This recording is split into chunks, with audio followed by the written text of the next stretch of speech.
is Michael Banner. I guess I would come in the name, my proper name would be Magneto, and properly, because when I come into that way of life,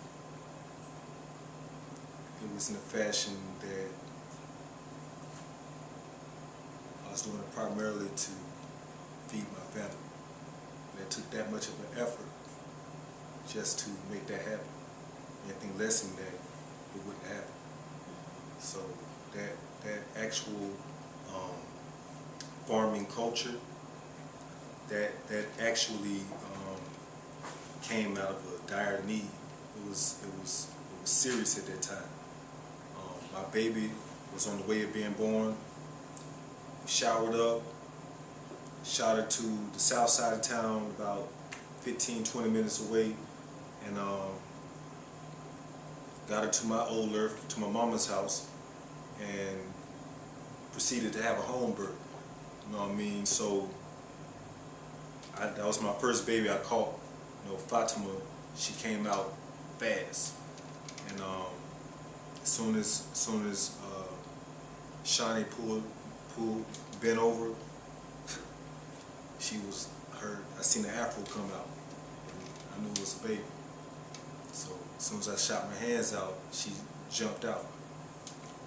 That, just seeing the birth of my child, that really propelled me into gardening that much stronger. You know, seeds, children, it's a culture. You know what I mean? I'm just one man. The goal is to actually have trained agriculturalists who can go out there and perform their duties. Being of that mind, that's really what put me at preparing for the future. You know what I mean? I'm born a child into this world. I already have a son, and he's going to be faced with these challenges. They're at least going to have some type of strong foundation. And the strongest foundation is feeding your gut. You know, is feeding your culture. And just like an older brother told me, who feeds you controls you. So, you know, that's really, during those times, probably 8 years ago, that's when I first started dropping seeds. That's the beginning of my clumsiness. You know what I mean? And I started dropping the seeds and watching it grow. And since then, I've grown every season. I haven't taken off. I've grown summer, spring, winter, and fall. How about how did you start, when you started growing, what made you, how did you think about the environment, what was happening with the growing? Like How did Sabali that said, consciousness come?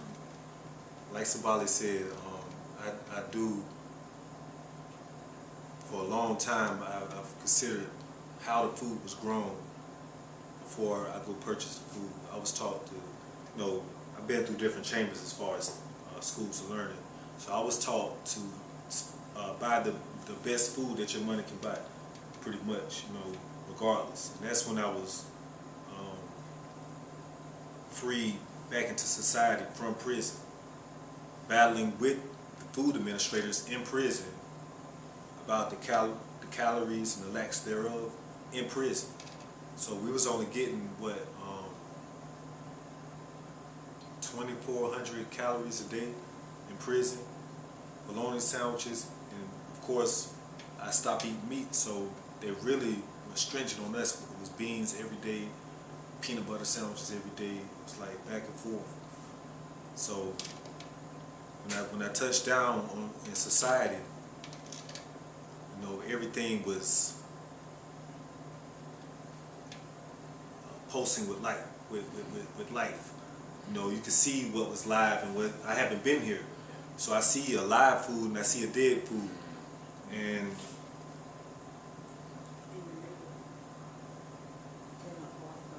yeah, in our neighborhoods, yeah, you can speak, you know, it's a group reality. Yeah. Okay, in our neighborhood, there's not much to choose from. The local grocery store, which is Food Lion, I mean, the variety is already terrible, and the produce is old, dried up, sometimes even moldy. you know, like someone forget to change it or something, put something fresh out. So we have to travel all the way to Compare Foods and spend our money there, where we should be spending our money in our communities, you know. So if you can't get the freshest you can get, then grow your own. That's the best thing. Now, being from Jamaica, I'm used to fresh everything anyway. So the taste and everything is different versus what I'm tasting here, all that freshness. So the only way I can get what I want is grow my own. And sort of, Jason has a saying, grow food to grow community. What do you think about how you're doing, what you're doing? How does that impact the community? And what are your visions for the future?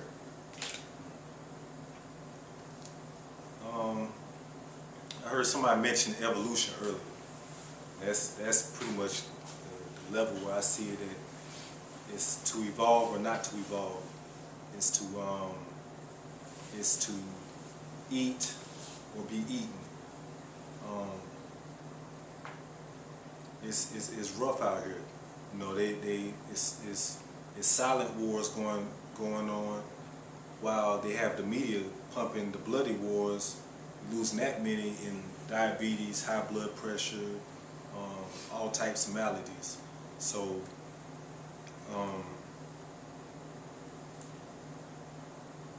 I would choose, as a wise general, I would choose going at the root of the problem, and that's the food. You know, the food is going to be the reason why you may have felt like you need more comfort tonight. Instead, you get a cake. You know, some might feel angry, eat a bag of chips. We match our emotions with the foods, and then we're the parents. You know what I mean? So we got the babies. They're wound into that. They're coming up into that culture of emotional eating, eating what's convenient, what's right there with you, what's good, what's bad. It's our jobs to at least give them an opportunity to evolve from that. You know, even if, you know, that's what we subjected ourselves to. It's taking control of the minds, the hearts, the appetites, the economy, you know, all these things. These are things we're striving for as we're putting forth this agricultural movement. You know what I'm saying? And the island, by being an island, we're saying it's an island because you've studied cultures, sciences where people or populations have been on islands, and they are more exotic. They exponentially multiply in certain regards. They're more vigorous. You can go to an island. I've never been to an actual island. I'm just speaking of an island as far as culture. You know, because even, you know, I grew up in Winston Salem, so in our neighborhoods, you know, we have pockets here and pockets there. So my community is a special pocket. And I'm not going to say my community, our community. It's a special pocket. I've watched it for like at least 30 some odd years, and I've noticed things. So just the way that it's cultivated, we have a prime location for a seeding of this so-called revolution to take place. We're just a seed right along with the rest of the seeds. You know, we have bees coming along taking the best part of those flowers.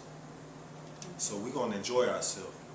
You know, we're going to take the best part of everything. We're not going to go mad facing the masses, because with these same masses, these are the masses we got to teach.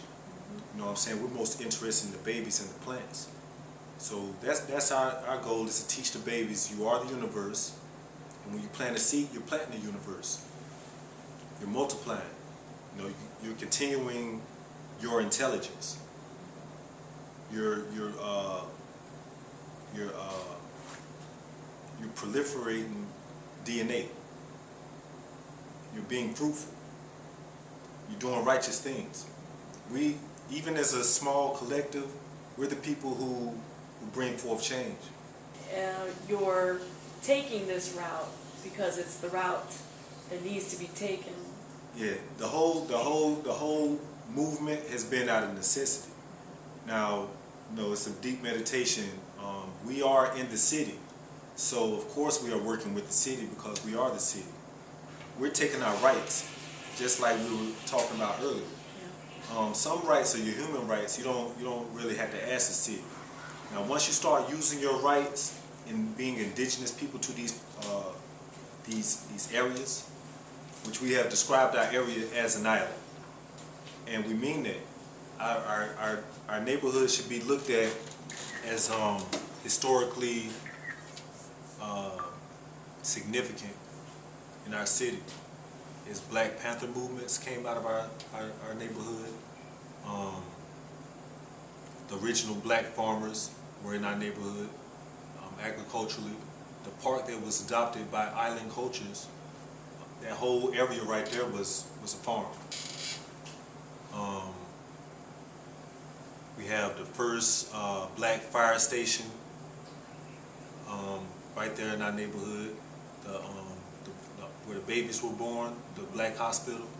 And, So this whole gardening and this farming is really like the community rooting itself in itself. that's why I'm bringing all that up. Yeah, See, yeah. this whole gardening effort is more than just dropping seeds. It's calming the people down. We're positive in our neighborhoods. Just like people don't look at these things as being relevant, but I know for a fact that it's relevant. On our island, we don't have the murder rate. Like all around us, we have people dying like fast. All around us. In our neighborhoods, we just don't have that as much, especially on our streets where we're at. We have total peace on our streets. Where your gardens are at. Where our gardens are at. You know what I mean?